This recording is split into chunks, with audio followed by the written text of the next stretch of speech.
Bom dia a todos. É com imensa alegria que nos reunimos uma vez mais em torno dos ensinamentos de Jesus nesta manhã de domingo. É em nome do Centro Espírita Dr. Bezerra de Menezes, da cidade de Santo André, que damos as boas-vindas a todos quantos conosco sintonizam neste momento. Em mais uma reunião doutrinária pública pelos meios virtuais, aproveitando o uso da tecnologia para podermos compartilhar os ensinamentos de Jesus, que tem como objetivo luarizar, iluminar as nossas almas e as nossas consciências.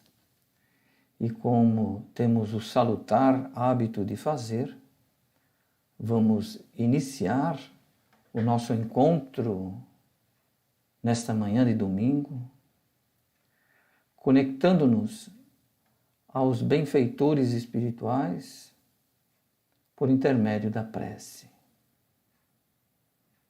E mentalizando a doce figura de Jesus de braços abertos, nos sorrindo bênçãos.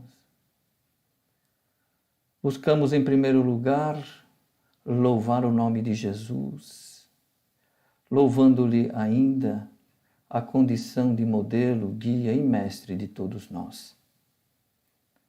Em seguida, amigo Jesus, gostaríamos de vos agradecer por tudo quanto temos recebido do vosso coração sempre generoso e dadivoso para com todos.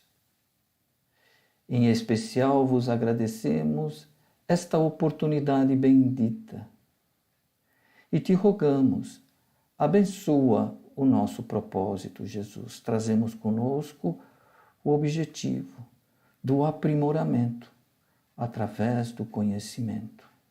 E buscamos, Jesus, extrair dos conceitos aqui analisados valores morais, a partir dos quais passaremos a agir, pensar, falar. Abençoa, amigo, os vossos emissários, que em vosso nome estão ao nosso lado, ao lado de cada um de nós, que nesse momento nos sintonizamos, buscando nos amparar, nos assistir, nos auxiliar, nos socorrer e em teu nome a todos nos proteger. Por tudo isso, muito obrigado, Jesus. Fica conosco, que assim seja. Como todos já devem estar sabendo, né, nós seguimos os temas das palestras ou das reuniões doutrinárias públicas. Nós estamos seguindo o livro Caminho, Verdade e Vida, de autoria de Emmanuel e psicografia do nosso querido Chico Xavier. Na manhã de hoje, o tema que trazemos, bem apropriado, diga-se de passagem, tem o título de Escritores. E Emmanuel vai retirar os seus comentários a partir desse ensinamento de Jesus, que está lá registrado em Marcos, capítulo 12, versículo 38.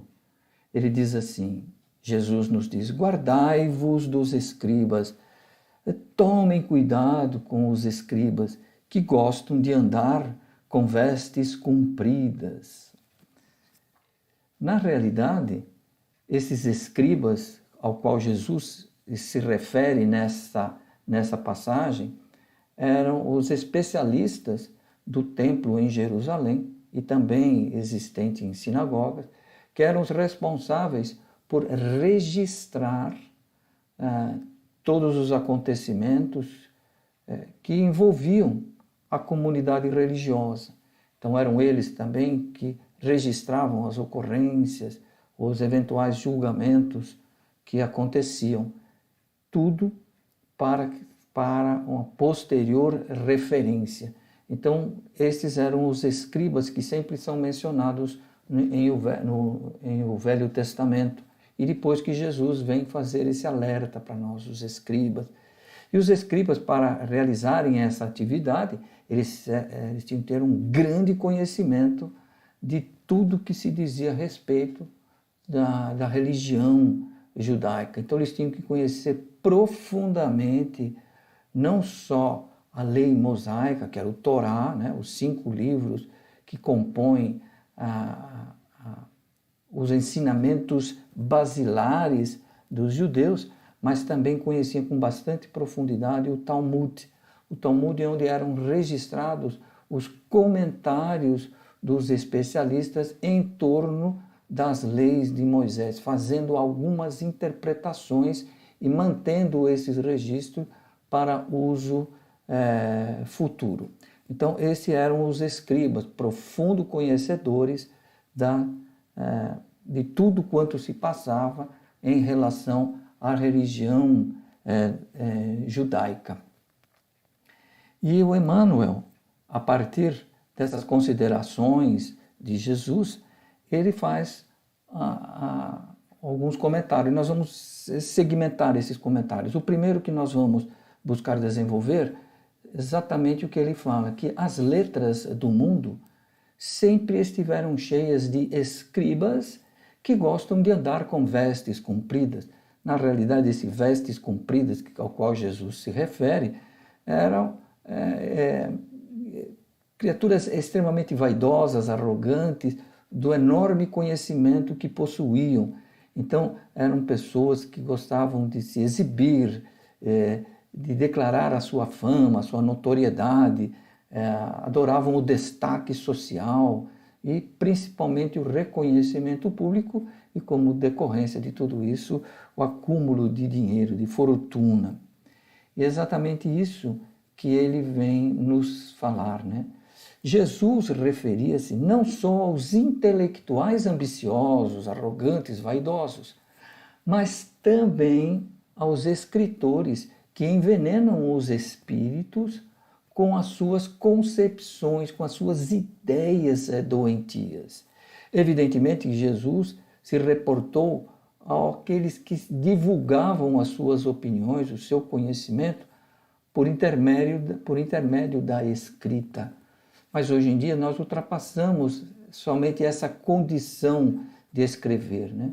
A comunicação hoje não é somente escrita, ela é principalmente audiovisual, através de todos os recursos existentes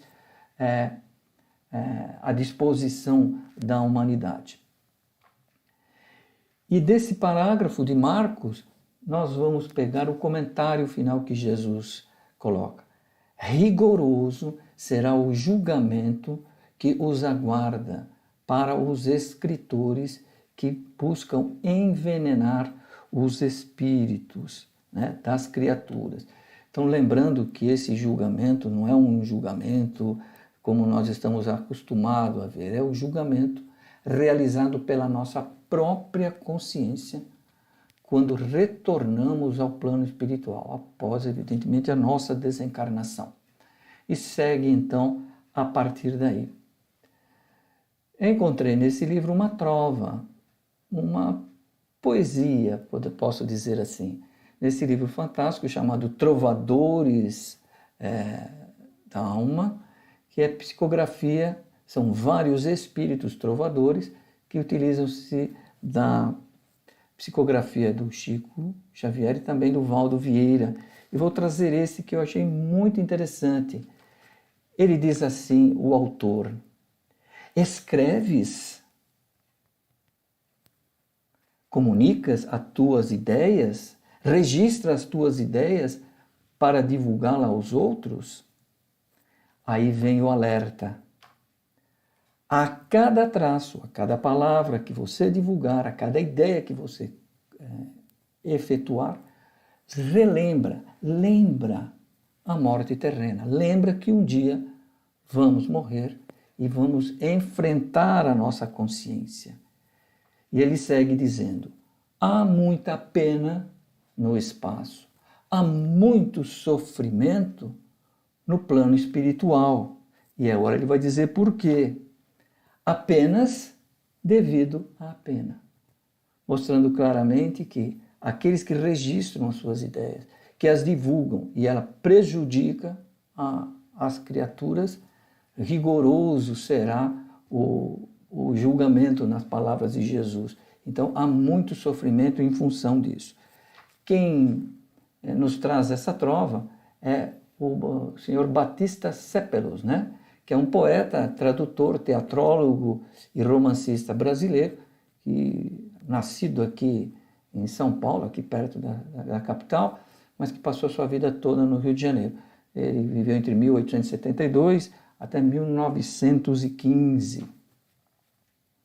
Vamos pegar um outro ensinamento de Jesus para darmos a interpretação a essas palavras. A boca fala do que está cheio o coração. A mão escreve aquilo de que está cheio o coração. Nós divulgamos as ideias que se aproximam muito do nosso pensamento, ou se aproximam totalmente do nosso pensamento, buscando com isso a evidência, a depender dos conteúdos que trazemos em nossos corações. E, em linha com Jesus, o Espírito Manuel Filomeno de Miranda, nesse livro Mediunidade, Desafios e Bênçãos, ele deixa claro que todo e qualquer pensamento tem início no espírito, manifesta-se em ideia, e a ideia transforma-se em atos, transforma-se na fala, transforma-se em nossas atitudes e também nos nossos escritos, tudo vindo lá de dentro do âmago do nosso espírito. Então vamos focar o uso da palavra como uma arma de destruição, né? Muitas vezes física, na maioria das vezes de ordem moral. Todos os grandes povos, as grandes culturas, têm escritores que a representam. Então nós podemos ver na cultura da língua inglesa, predomina William Shakespeare, o grande poeta e escritor inglês. Na língua portuguesa, vamos encontrar a Luís de Camões, que retrata com bastante alegria e também com bastante transparência a alma lusitana. Vamos encontrar Rabindranath Tagore, o grande poeta e escritor indiano, que é um reflexo da sociedade da Índia. São eles os grandes expoentes da sua cultura. E existe assim em todas as demais culturas, né? Vamos pegar aqui o exemplo desse autor, Johann Wolfgang von Goethe, que viveu entre 1749 e 1832. Escritor alemão, e era considerado uma das mais importantes figuras da literatura e do romantismo, tanto europeu como mundial.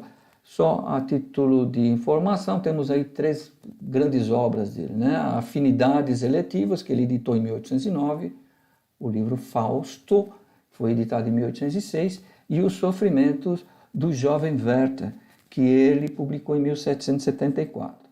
Como nós estamos vendo o impacto que tem as nossas ideias registradas quando voltamos ao plano espiritual, nós vamos focar a atenção em cima dessa obra, que é Os Sofrimentos do Jovem Werther. Vamos, antes de mais nada, só comunizar rapidamente do que trata essa obra do Goethe, que é Os Sofrimentos do Jovem Werther.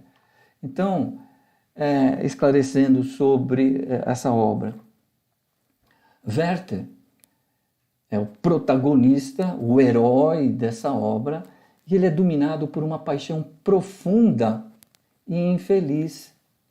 Mesmo sendo correspondido no seu amor pela bela Charlotte, a qual ele está profundamente, perdidamente apaixonada, ele é infeliz, porque ele não consegue, ele está impossibilitado de se casar com ela, de ambos se casarem, pois que Charlotte fora prometido a outro homem. Então o livro vai retratando toda a angústia dele, todo o sofrimento dele, e no dia do casamento de Charlotte, o jovem Werther se suicida, e cuja narrativa do suicídio, do último capítulo, o desfecho do livro, ele é dramática e minuciosamente narrado pelo autor, pelo Goethe. Então, foi um impacto muito grande essa obra, porque ela é muito famosa, muito conhecida, principalmente na época, né? E o desfecho, a morte do Werther, não foi só mais uma trágica história de amor na literatura ou no romantismo. Ela trouxe um outro impacto no comportamento social muito importante. O livro levou muitos jovens, muitos rapazes ao suicídio, que se inspiraram no gesto do sofrido Werther, imitando-o a usar o mesmo tipo de arma, as roupas em tudo semelhantes ao do personagem do livro. Porque o Werther foi vendido como um herói, e então, se identificando com este herói, eles acabavam então em situações análogas, fugindo da vida por intermédio do suicídio. E esse foi um impacto tão grande na sociedade, no comportamento social, né, que o caso é usado, do Werther é utilizado para denominar o fenômeno de aumento anormal de suicídios após um caso divulgado pela mídia, pelo cinema ou pela literatura. Então tem o efeito Werther. Então essa é todo o drama envolvendo o caso desse romance. E recentemente ocorreu um exemplo do efeito Werther, né, com a série da Netflix chamada 13 Razões Por Quê. E estudos realizados nos Estados Unidos, evidentemente, por esse médico, aí, o Dr. Jeff Bridges, que ele é do Centro para Saúde Psiquiátrica e Comportamental, ele constatou que houve um aumento de suicídio entre adolescentes, público-alvo do livro, nos meses logo após a estreia do filme, do programa, que conta a história de uma jovem estudante que tira a própria vida para fugir de todas as angústias e os problemas que ela enfrentava, que era comum com todos os jovens, com a grande maioria dos jovens que atravessam isso. Esse é todo o embasamento que nós estamos colocando. Vamos então agora ver o que foi que aconteceu do ponto de vista do autor com estas publicações, né? Pegando o que Jesus nos disse lá, rigoroso será o julgamento que os aguarda. Então vamos ver o que sucedeu com o Goethe. Então, o Goethe foi entrevistado por Allan Kardec na Revista Espírita de 1859, 27 anos após a desencarnação do Goethe. Evidentemente, ele foi evocado como espírito e foi feita a entrevista. E vamos passar aqui. O Kardec inicia perguntando para o espírito: em que situação estás como espírito? Errante, ou seja, estás desencarnado no plano espiritual ou já reencarnaste? E o espírito responde: eu estou ainda no plano espiritual, estou na erraticidade. E ele começa: o que pensais de o personagem Werther? E o autor responde: reprovo agora o desenlace, reprovo agora, condeno o final que eu coloquei no livro, o desfecho, o epílogo da história. E Kardec segue perguntando: essa obra não fez muito mal, exaltando as paixões? E ele responde: fez e causa infelicidades. E causou, infelicidades. Ela, a obra, foi a causa de muitos suicídios. Desse suicídio, sois responsável? E ele responde: se houve uma influência infeliz, difundida por mim, é bem disso que sofro agora e do que me arrependo. Vejam vocês o impacto que teve essa história do jovem Werther na vida de espírito pós-mortem do autor. Mas, como é um espírito alemão, ele foi muito pontual, muito circunscrito àquilo que o Kardec perguntou. nós vamos então agora ver um que é mais expansivo nas suas ideias. Vamos ver mais um exemplo do que ocorre quando nós utilizamos a escrita ou a divulgação das nossas ideias com prejuízo para o nosso próximo. Então nós vamos ver agora o caso do Leon Tolstói, que é um grande escritor russo, mundialmente reconhecido como um dos maiores de todos os tempos. E ele narra, tem um romance dele chamado Anna Karenina, ou Anna Karenina, né? É uma história envolvendo uma senhora, uma jovem, 25 anos, que reúne tudo aquilo que eventualmente poderia ser considerado a grande felicidade, o paraíso. Ela é muito bonita, casado com um integrante da família real czarista russa, tem um filho saudável, lindo e que a ama profundamente, mas ela tem uma vida em grande vazio existencial e acaba se aventurando e comete o adultério com um militar russo. E ela fica dividida entre as situações. Ela é feliz junto do amante, mas ela não quer abdicar, não quer abrir mão do papel de ser socialmente reconhecida e respeitada, e não quer perder também a condição de mãe. E dividida entre as duas situações, entre a paixão e o dever doméstico, ela não suportando essa carga, com o vazio existencial profundo que ela tem, ela põe um ponto final nessa dicotomia. Então ela vai na estação central e se atira diante de um trem que está passando naquele momento.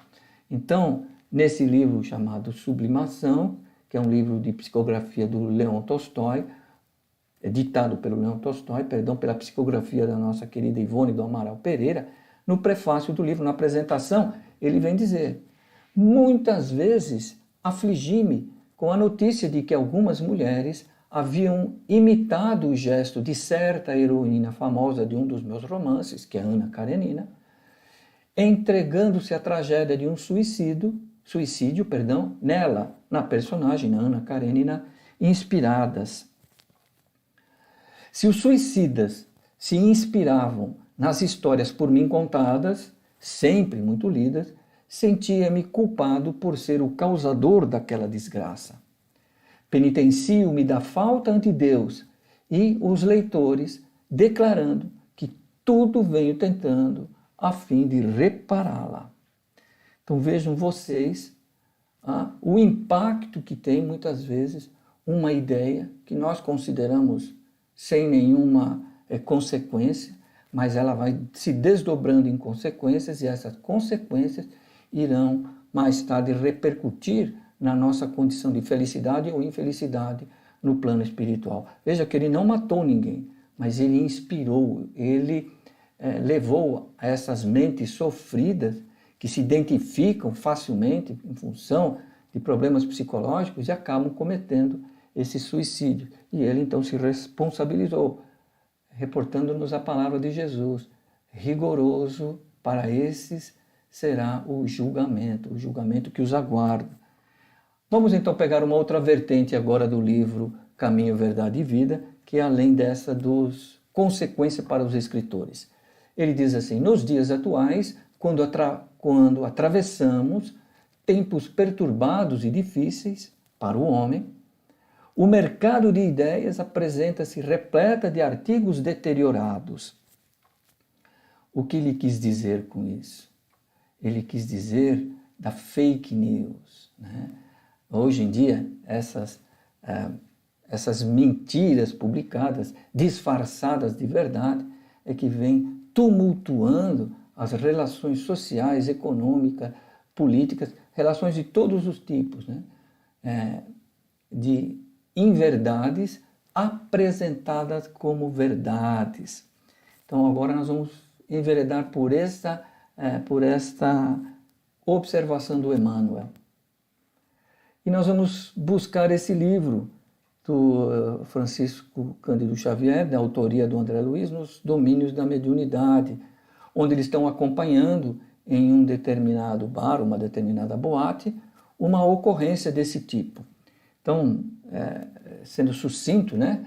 O objetivo não é analisar o livro, mas o André Luiz vai descrever que numa mesa, próximo de onde eles estavam, evidentemente eles, como na condição de espírito desencarnado, observam um jovem que está sentado a uma mesa provida com fino conhaque.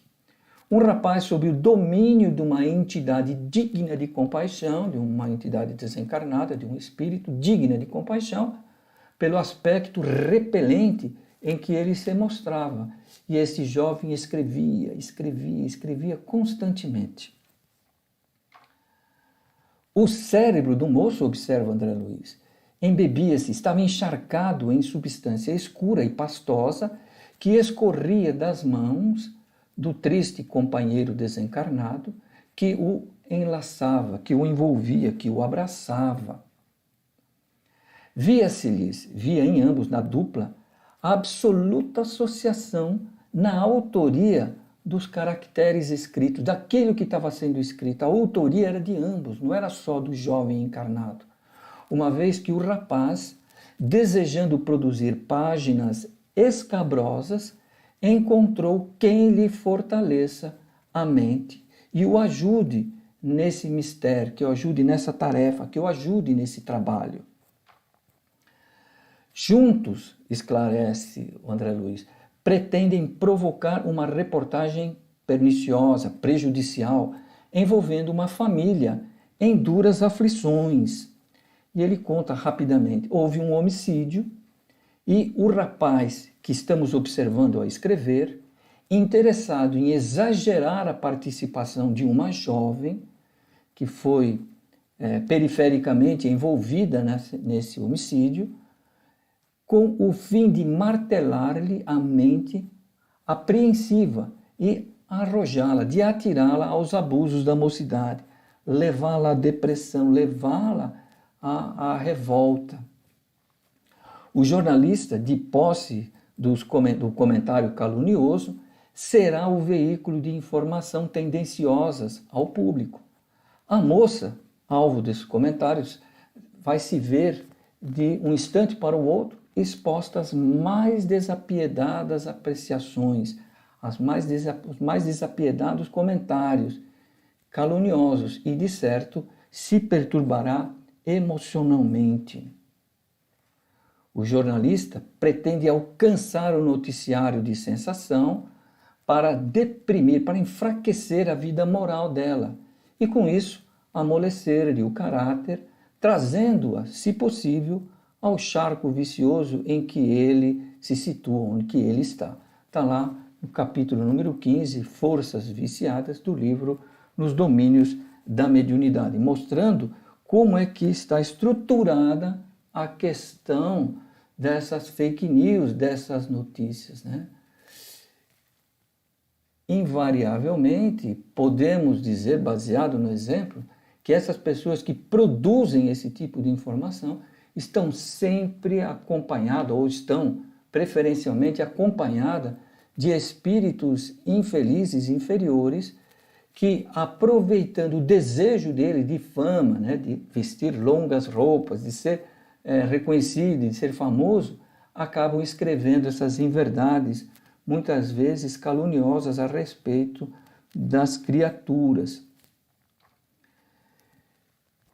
E vamos agora buscar um comentário específico para nós espíritas. E na palavra de Jesus, e muitos falsos profetas se levantarão e seduzirão muitos. E por crescer a ilegalidade, se resfriará, se diminuirá o amor de muitos, mostrando as consequências desses falsos profetas, dessas informações desencontradas, inverídicas, e que só provocam mal.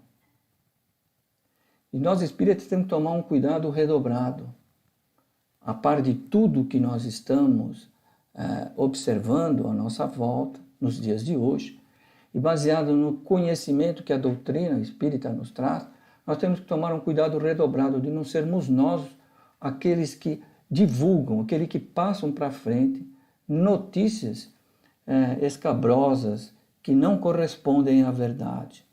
É muito comum nos dias atuais, por toda a situação, seja ela de saúde, da pandemia, seja ela por questões econômicas, políticas, raciais, toda e qualquer situação são exploradas por criaturas que, com objetivos escusos, acabam então produzindo informações que não correspondem à realidade dos fatos.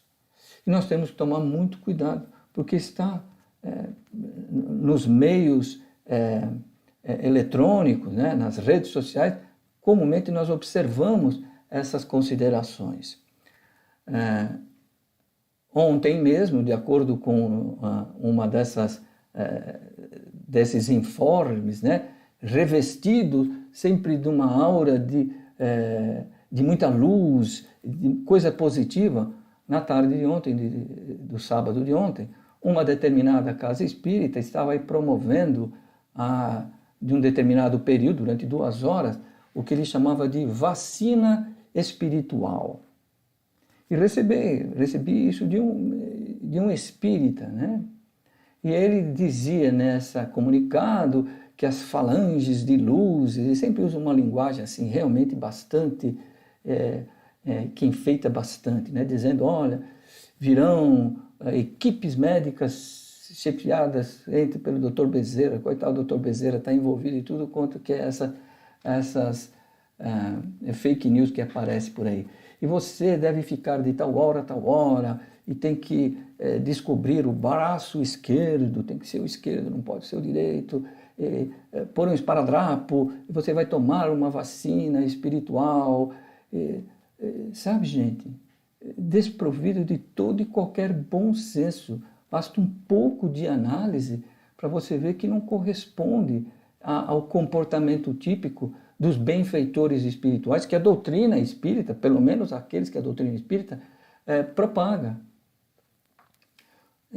Não faria o menor sentido esse tipo de situação. Quer dizer, tem que ser o braço esquerdo, tal hora, de 5 a 10 minutos, tem que ter depois um esparadrapo. E não é a primeira vez que ela circula, ela vai modificando. A partir do momento que se pega alguma incongruência muito grande, a pessoa vai e substitui. Trocaram o nome do centro espírita, agora colocaram um. Eu me dediquei a olhar a veracidade disso, colocaram lá um nome de um centro espírita, e tem 3 centros espíritas com esse nome em todo o Brasil. Pelo menos disponível na internet, né? Um de São Bernardo, um de Osasco e outro do Rio Grande do Norte. Entrei no site de cada um deles, nenhum deles diz nenhuma palavra sobre isso. Nada, nenhuma propagação, ou seja, trata-se evidentemente de uma mentira muito grande. Algum tempo atrás era um outro centro espírita que estava lá escrito. E o presidente teve que vir a público e desmentir, isso não é verdade. Isso daí é uma invenção de pessoas. Parece uma coisa... e nós passamos para frente, muitas vezes, sem fazer nenhuma análise. E isso é muito prejudicial. Porque pessoas... Ele não está vendendo esperança. Ele está vendendo uma ilusão. E esse é o perigo que está por trás dessa notícia. Muito bem orquestrada, planejada e divulgada com o objetivo de prejudicar o espiritismo. Porque, em primeiro lugar, o que ele quer prejudicar é a mediunidade. Esse é o esforço dessas criaturas, prejudicar a mediunidade. Ora, como o espiritismo, toda a sua obra, foi efetuada, elaborada a partir da comunicação mediúnica dos espíritos, se nós colocarmos a mediunidade na lama, então o espiritismo também estará fadada à mesma situação. E Jesus nos diz, claro, né, que eles virão e propagarão tantas mentiras que vai acabar desmotivando as pessoas, enfraquecendo a presença do amor. E isso é prejudicial. Por isso, fica aqui o convite, né, para você refletir. Vale a pena você passar essa informação adiante? Que benefício? Será que realmente a espiritualidade superior faria isso? daria a vacina espiritual e afetaria, e seriam envolvidos só os espíritas, é isso? E só o Brasil? Não tem outro lugar, porque lá não tem médium para trazer essas informações. Então nós temos que fazer um pouco de análise, usar um pouco o bom senso que a doutrina espírita nos recomenda, evitando de entrarmos nessas armadilhas, tá certo? E sermos corresponsáveis por divulgar uma coisa que não corresponde à realidade. Vamos então agora pegar uma outra vertente, né? Pegamos as consequências, pegamos as notícias falsas, as quais nós não devemos propagar, e vamos pegar a derradeira. Ele diz assim, ele pergunta, podereis por acaso alimentar o corpo com substâncias, com alimento apodrecidos, quer dizer, intoxicados, estragados, deteriorados? É a pergunta que ele nos faz. Nós podemos nos alimentar com isso? Ora, vossa alma igualmente não poderá nutrir-se de ideais inferiores, na base da irreligião, do desrespeito, da desordem e da indisciplina. É o convite que ele nos faz, o alerta que agora ele vem dizer, que nos toca, para os escritores, para os divulgadores de ideia. Então, tudo que nós vimos até agora corresponde exatamente ao que ele está dizendo, mas agora vem especialmente para nós.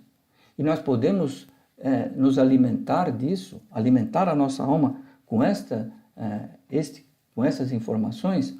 Então, agora nós vamos mudar o foco e vamos ver então quais são as consequências para nós, leitores que nos deixamos envolver, não só os leitores, evidentemente, mas em todo tipo de comunicação. Nós vamos ver agora quais os cuidados que nós devemos tomar. Então nós vamos falar primeiro em sintonia. A sintonia é de fundamental importância nos dias atuais, né? O que é que nós buscamos sintonizar? Claro, eu vou fazer uma analogia com programas de televisão, mas é com relação a tudo, ao livro que nós lemos, aos programas que assistimos, às séries que buscamos, o que nós estamos fazendo no nosso tempo, o que é que nos atrai, né? Nós sintonizamos nesse programa ou sintonizamos neste? O que é que nos atrai? Qual é a nossa sintonia? Ou buscamos esse, ou ainda este, ou aquele, ou este. Isso vai determinar, não há nenhuma crítica da minha parte em relação a nenhum desses programas. Nós não podemos, contudo, nos equivocar. Nós sintonizamos porque ele nos atrai. Nós sentimos, por isso, uma grande afinidade. E nós não podemos, de forma nenhuma, deixar de entender que nós temos essa afinidade. Não é? Porque vinha passando pelo canal, estava zapeando a televisão, de repente parou ali sem querer. Nós não podemos nos enganar.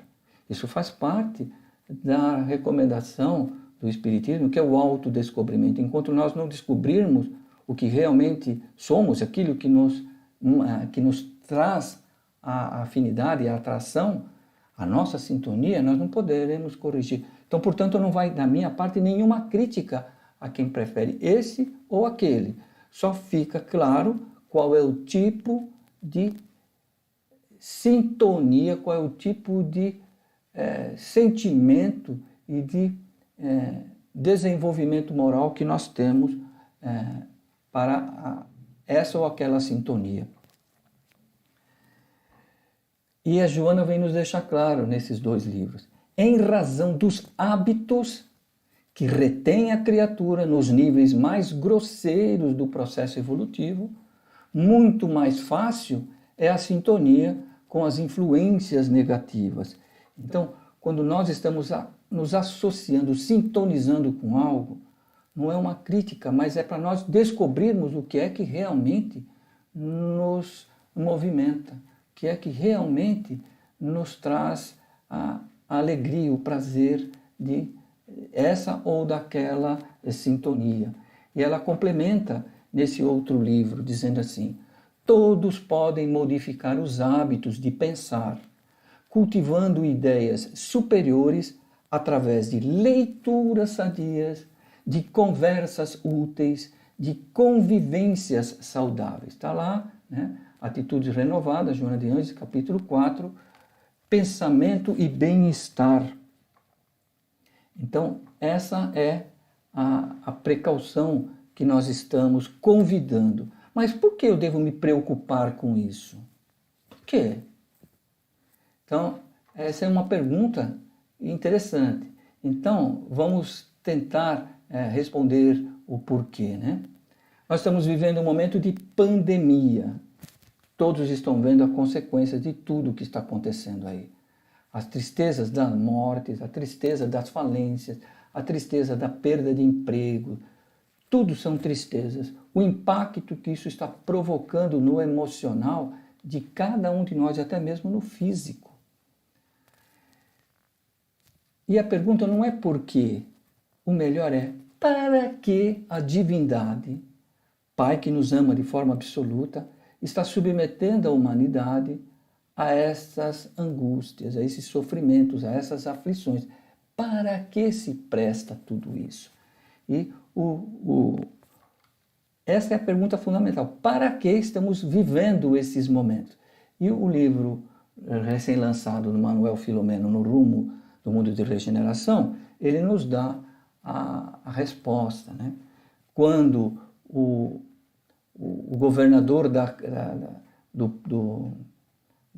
colônia espiritual de onde ele está, fazendo uma prece para Jesus, ele diz assim: ó Jesus, não tendo alternativa, envias a peste, a Covid, para que sejam revistos os códigos dos valores humanos, para que sejam revistos a nossa forma de nos conduzir, do nosso pensamento, né? Aquilo que Jesus falou, a boca fala do que o coração está cheio. As nossas atitudes, as nossas ações nascem dos pensamentos, como disse o Manuel, e eles é que produzem esse comportamento. Então, os valores que nós trazemos. Então, para que sejam revistos os códigos dos valores humanos. E, finalmente, o amor seja a grande luz que embale as vidas nos próximos dias do mundo de regeneração. Quando nós estivermos lá, né, seremos embalados, então, pelo amor. E ele segue, nesse mesmo livro, ele está dizendo assim, a Terra iria passar, porque ele está escrevendo isso em setembro de 2019, quando a pandemia ainda não se iniciou. Então ele estava mostrando o que ia acontecer lá na frente. A Terra iria passar por uma rude provação, sentindo no seio o clamor, o grito das multidões alcançadas, atingidas pela enfermidade implacável, que deveria convidar os seus habitantes a repensarem a respeito das questões transcendentes da existência orgânica, a convidar os seus habitantes a repensarem os temas que ultrapassam a natureza física, que são as questões espirituais. Está lá no Manuel Filomeno, no capítulo número 2.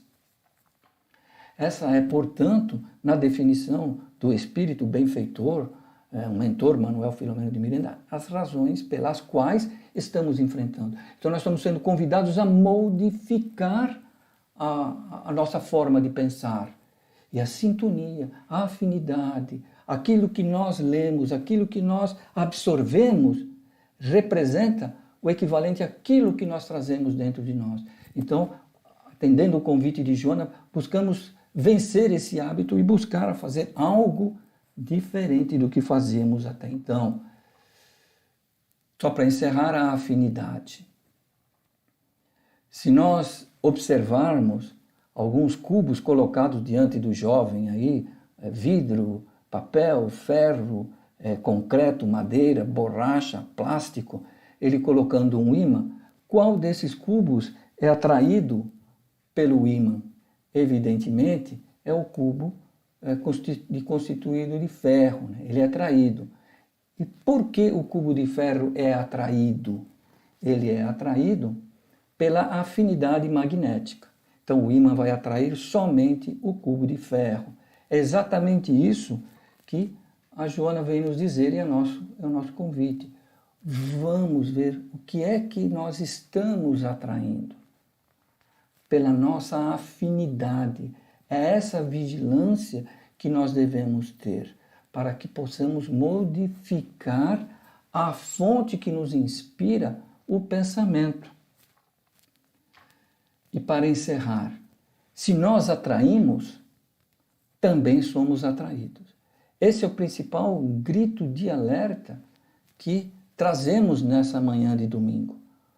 O cuidado que devemos ter com aquilo que nos atrai. Não é uma violência de fora para dentro, uma violência, nós temos que nos converter para novos padrões de inspiração, né? Buscando então nos cercar de informações que dizem mais respeito à vida transcendental, né? Fazermos leitura de livros ou então buscarmos assistir programas de televisão que construam algo positivo. Não é se tornar alienado, não é isso, o objetivo não é esse, mas é filtrar aquilo que te faz bem, para que você não se envenene do que tudo que está ocorrendo aí, porque cada informação dessas são, como nós vimos no caso, no livro Nos Domínios da Mediunidade, onde o jovem era influenciado por um espírito de aspecto terrível, de qualidade moral muito inferior. As notícias sempre têm por trás deles interesses que cabe a nós filtrarmos o que está acontecendo e evitarmos sermos nós os propagadores de informações inverídicas, caluniosas. Na dúvida, não passe. Na dúvida, não seja você aquele a se responsabilizar por levar a angústia e o sofrimento a alguém. E nos dias de hoje, onde as posições são colocadas de forma muito polarizadas, né? Nós devemos tomar um cuidado bastante importante. Vamos ter razões para defender essa ou aquela posição, este ou aquele comportamento. Contra a vacina, a favor da vacina, não importa aquilo que nós defendemos, todas elas são respeitáveis. Cada um vai defender ou vai adotar aquilo que lhe diz mais ao coração. Mas fica a recomendação de tudo que nós vemos aí.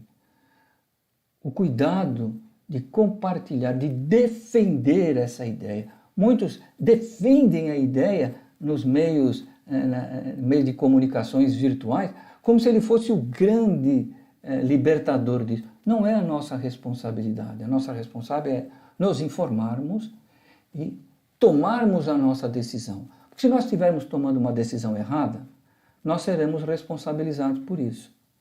Mas, e se nós afetarmos exclusivamente a nós mesmos, somente a nós caberá o reparo daquilo.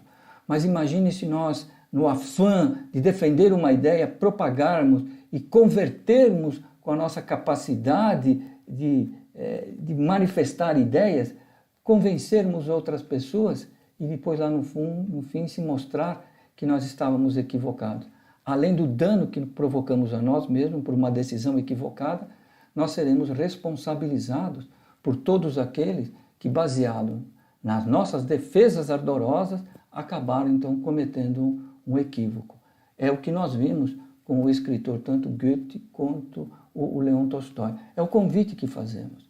Leia, reflita, tome a sua decisão. E a você cabe depois arcar com as consequências. Evite você propagar algo que mais tarde pode ser lhe trazer um grande sofrimento no plano espiritual. Então, com isso em mente, vamos encerrar a nossa reunião pública, a reunião doutrinária pública virtual desse domingo, agradecendo, fazendo a nossa prece de encerramento, agradecendo a Deus nosso Pai, a Jesus nosso Mestre, aos bons espíritos que ao nosso lado se encontram repletando os nossos corações, as nossas almas e também o ambiente doméstico que nos agasalha, repletando tudo isso com muito amor, muita paz, harmonia, serenidade, iluminando os nossos corações para que possamos enfrentar os dias de hoje, onde o que há de melhor e o que há de pior na humanidade estão se sobressaindo. É o joio e o trigo. Que possamos, Mestre Jesus, nos basearmos nos vossos ensinamentos para sermos o trigo. Por tudo isso, Jesus amado, muito, muito, muito obrigado. Que assim seja.